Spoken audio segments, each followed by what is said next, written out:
Lalaking nanguhuli lang ng alimango sa malayong bayan ng Panglima Sugala sa Tawi-Tawi. Inatake ng buwaya.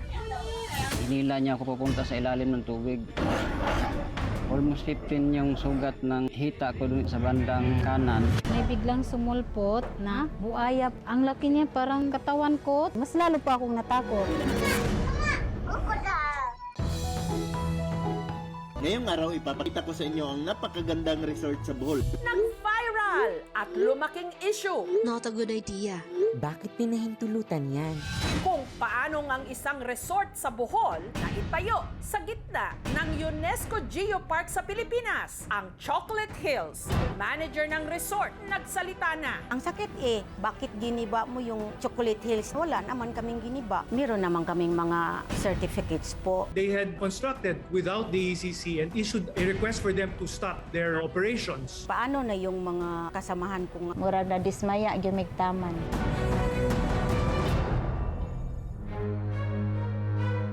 Misis, inireklamo ang kanyang mister na di umano lasinggero. 2 electric pan, kaldero, bininta o sinanla para makabili siya ng alak. Ito naman talaga inom ko kasi hindi ako nakakatrabaho eh.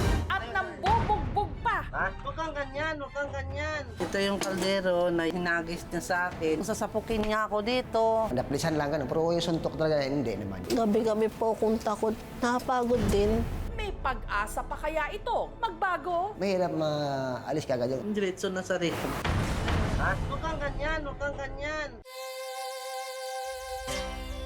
Ang bulag na minero ng Paracale, Camarines Norte at kung paano pa rin siya nakakapagmina ng ginto. Kami po ay lumusong na sa balon. Kalahati ng katawan namin nasa hukay na.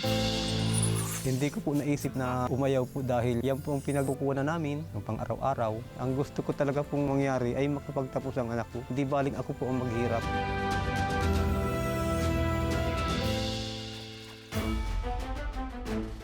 Ang ating mga Boy Scout lagi raw handa. Pero paano kung sila mismo maharap sa sakuna? All throughout the Jamboree, the Philippine flag was flown in half-mast because of our tragic loss. Iyakan na buong pamilya. Ito, tinaw, tubig, bay. Tinaw, boy, lamig imaligo, balaw, sultan. Bila ko pong kinuha ang kanyang para iahon sa tubig. Ma'am, yung anak ko daw po is nalunod. Pinagtataka lang po namin, isa lang yung scout leader na nagdala sa mga bata. The adult leader will be suspended. Sobrang sakit, sir. Pastor ng Cagayan de Oro nakapagpapagaling daw ng sakit? Kanang gahilak gid ko, hampunga, ampuan. Nagbaklay na ko, kakita na gid ko. Balibarot gid ko, lanlibarot. Arang-arang naman akong pamata ito. Ila akong tindog dito. I asked God, Lord, use me as your instrument to heal your people. Let's shout, Jesus! Jesus! What was that? Ito ang Tacloban na dinatnan namin. Isang masamang panaginip. Ay, si Sir Bart! Ganda ng driver ko. Hindi ako makapaniwala. Ang ganda ng ngipin. Ako po ang inyong kapuso. Pero ito, Mabuhay from the Philippines!